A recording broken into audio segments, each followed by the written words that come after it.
Hello दोस्तों, my name is Jagdish Bang and in today's topic we will discuss the fixed income. तो fixed income में सबसे important जो part है वो है bond. ओके, सो बॉन्ड को समझना, उसके क्या क्या जार्गन से वो कैसे लाइक उनका क्या मीनिंग है वो समझना बहुत इंपॉर्टेंट है. ओके, एंड बॉन्ड का जो प्राइस है वो हमने देखा होगा कि दो it is called fix income but उसका जो प्राइस है वो वेरी होता है. तो वी विल आल्सो सी कि how that is working out, how that is calculated and what are the factors that are affecting it. Okay, so अभी bond के हम कुछ फीचर्स देखेंगे. तो उसमें से एक है face value. So face value is basically let's say 100 year. So that means this is the amount which will get on A maturity. ये आप सिंपल आप एक एफडी की तरह समझ लीजिए कि आपके पास आज 1000 रुपए है, आपने बैंक के पास जाके एक एफडी रखा और वो एफडी का ब्याज कितना मिलेगा विच इज ऊपर. तो वो क्या है 7%. 7% एनुअल. अभी ये सेमी एनुअल भी हो सकता है, ये मंथली भी हो सकता है, ये डिपेंड्स कि ये कौन सा बॉन्ड है उसके बेसिस पे अलग रहेगा.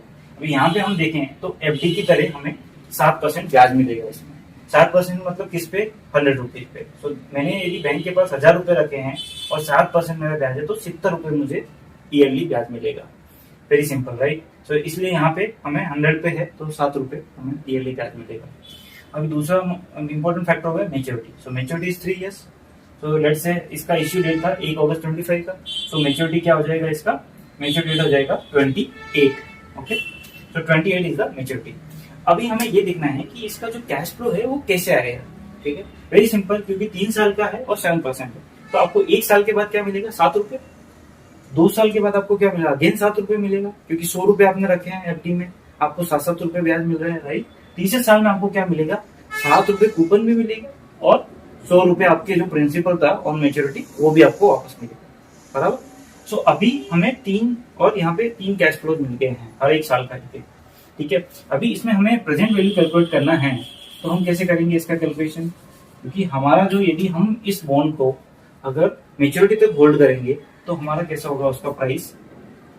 Let's say this is our discounting rate. Discounting rate is what, हमारा अभी यदि हमने ये बॉन्ड 100 रुपीज में खरीदा है तो हमारा डिस्काउंटिंग रेट क्या होगा 7% हो जाएगा. जो कूपन है वही हमारा डिस्काउंटिंग बन जाएगा.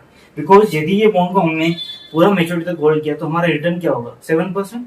तो 7% are become our YTM. Okay, so अभी ये 1 साल के बाद मिलेगा इसलिए हम इससे 1 से डिस्काउंटिंग करेंगे. ये हमें 2 साल बाद मिलेगा इसलिए हम 2 से डिस्काउंटिंग करेंगे यानी 1.07 स्क्वायर. और सिमिलरली ये 3 साल बाद मिलेगा इसलिए हम इसको क्यूब कर रहे हैं. ओके, तो इस तरीके से हम यदि कैलकुलेशन करेंगे तो ये हमारा 100 आज का प्राइस है. ओके, ये हमारा इज कॉल्ड प्रेजेंट वैल्यू और वैल्यू ऑफ द बॉन्ड और प्राइस ऑफ द बॉन्ड. यानी 100 रुपए पे आप बॉन्ड खरीदोगे, उसको मेच्योरिटी तक हेल्ड करोगे तो आपको रिटर्न क्या मिलेगा 7%, which is my YTM, yield to maturity. अब सवाल ये आता है कि इसका प्राइस क्या चेंज हो सकता है बॉन्ड का. The answer is yes. Okay, so अभी क्या होगा कि सपोज आपने ये जब लिया तब आरबीआई का रेपो रेट था लेट से 6.5% और आरबीआई ने उसी दिन आपका हाइक कर दिया रेपो रेट को और न्यू रेपो रेट है वो हो गया 7.5%. सो अब यदि आपका जो नया इन्वेस्टर आएगा वो क्या रेट मांगेगा उससे 8%. यानी वही इश्यूअर ने सेम बॉन्ड यदि आज वापस आरबीआई के ये रेट हाइक के बाद यदि लॉन्च किया तो उसमें रिटर्न एक्सपेक्टेशन क्या हो जाएगी 8%. यानी ये जो 7% था वो 8% हो गया बिकॉज आरबीआई ने हाइक कर दिया रेट. आपने देखा होगा कि जब आरबीआई हाइक करता है रेट तो होम लोन रेट्स बढ़ जाते हैं. सिमिलरली जब कम करता है तो होम लोन रेट्स भी कम होते हैं. तो सिमिलरली यहाँ पे कूपन के रेट्स भी वेरी करेंगे because that is the rate which acts as a floor to the economy. Okay, so now 8% is the return which investors are asking. अब आपके पास जो बॉन्ड आप होल्ड कर रहे थे सेम बॉन्ड के लिए now people are asking 8% return. तो that means that is the YTM now. Okay, so अब उसके बेसिस पे हम यदि प्राइस कैलकुलेट करेंगे तो हमारा कैसा होगा देखिए. सो ये अभी हमारा 8 से डिस्काउंटिंग करना पड़ेगा हमें क्योंकि अभी 8% हो गया रेट. सिमिलरली इसको भी हम 8% से करेंगे. All cash flows will discount bye 8%. अब यदि हम 8% से करेंगे तो हमारा प्राइस क्या हो जाएगा 100 नहीं रहेगा. हमारा प्राइस हो जाएगा 97.4229. सो क्या हो गया हमारा प्राइस आज हम कितना दे रहे हैं 97.4229 और मेच्योरिटी पे कितना मिलेगा 100.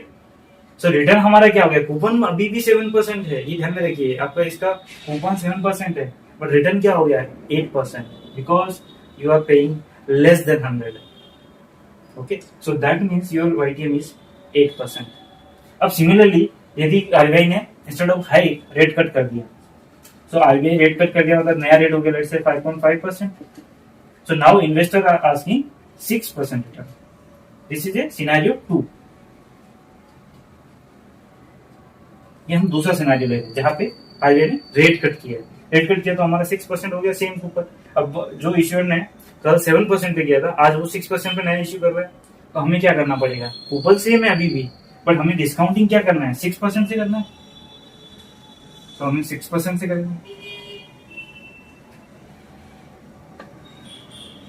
ये हम 6% से करेंगे तो हमारा बॉन्ड का जो प्राइस है वो हमारा कितना हो जाएगा? 102.6730. क्या हो गया? बढ़ गया है. सो दैट मीन्स आपके पास जो बॉन्ड था वो यदि आज आप जाके मार्केट में सेल करते हो तो कितना प्राइस मिलेगा आपको? 102.6730. तो ये दो, this is called fix income, but इसका जो प्राइस है that will be based on the market factors. अब ये कब प्ले में आएंगे? जब आपको ये बॉन्ड बेचना है या खरीदना है, राइट? ठीक है. यदि आप मेजोरिटी तक हेल्ड कर रहे हो इसको तो कोई इश्यू नहीं है, because you are getting 7% coupon that becomes your YTM, right? But आप ऐसा होगा नहीं. In real life you may be like banks and bigger institution is buying in may be hundreds of crore, 100 crore, 500 crore, 600 crore. अभी ये बॉन्ड यहाँ पे इश्यू में 2025 में हुआ. अभी ये आप may be you may B buying in between 2026 2027. तो आपको क्या YTM मिलेगा? उस समय का जो रेट होगा based on that, right? So that is why this price becomes important, and this price is based on the market factors. So, which is broadly we can say is decided by RBI, because RBI decides the floor for the rates, for the economy, and based on that all other rates are decided. So, ये जो price है that becomes your variable. अब हमें ये चीज देखना है कि हमने ये बहुत सिंप्लीफिकेशन कर लिया कि ये हमने रेट्स ले लिया, YTM का एक सिंप्लीफिकेशन कर लिया, बट इसमें क्या कोई अजम्पशन है? The answer is yes. तो इसमें अजम्पशन क्या है? बेसिकली हमने जो 6% लिया है और ये हमारा जो 7% है, सो ये जो 7% है वो हमें एक साल बाद आ रहा है, करेक्ट? इसके लिए हमने ये डिस्काउंटिंग किया, उसको प्रेजेंट वैल्यू निकाला हमने कैश फ्लो का, बिकॉज हम यहाँ पे खड़े हो, जो कैश फ्लो हमें एक साल बाद आ रहा है. बट अभी जो यहाँ पे हमें 7 रुपीज मिल रहा है एक साल के बाद, ये वाला हम क्या कर रहे हैं यहाँ पे? अज्यूम क्या कर रहे हैं कि ये जो 7% है हम वापस 2 साल के लिए इन्वेस्ट करेंगे 6% पे, यानी जो YTM है उस समय का उसी के ऊपर हम ये कूपन भी इन्वेस्ट करेंगे. बट क्या ये प्रैक्टिकली पॉसिबल है? नहीं, बिकॉज आपको पता है कि जैसे हम डिस्कस कर रहे थे, RBI का जो रेट है या मार्केट का जो रेट है विल कीप ऑन चेंजिंग. ये कभी 6% होगा, कभी 6.5 होगा, कभी 5.5 होगा. तो based on that it will not be equal to 6%.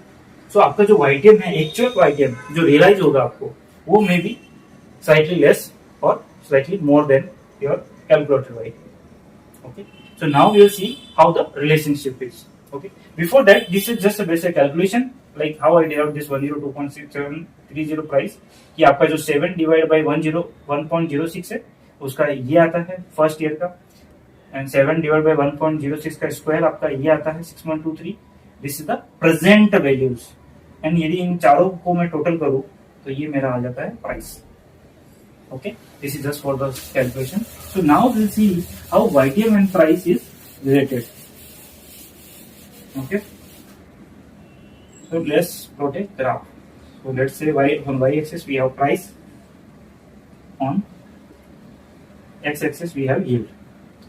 अब इसका जो प्लॉट है, क्योंकि यहाँ पे हमने देखा कि जब हमारा 6% था तब हमारा प्राइस था 102, जब हमारा 8% था तब प्राइस था हमारा लेस देन 100. ओके, सो हमने क्या देखा है कि जब YTM इंक्रीज होता है तो प्राइस डिक्रीज होता है, और जब YTM डिक्रीज होता है तो प्राइस इंक्रीज होता है. तो रिलेशन क्या है? Inverse relationship. Okay, so that is why हमने ये ऐसा खराब हुआ है. ओके, सो यदि हम यहाँ पे प्लॉट करेंगे ये पॉइंट, तो यहाँ पे ये हो गया हमारा Y1, ये हो गया P1. अभी हमारा YTM यदि इंक्रीज होता है, so Y2 is greater than Y1, then आपका जो प्राइस है P2 will be less than P1.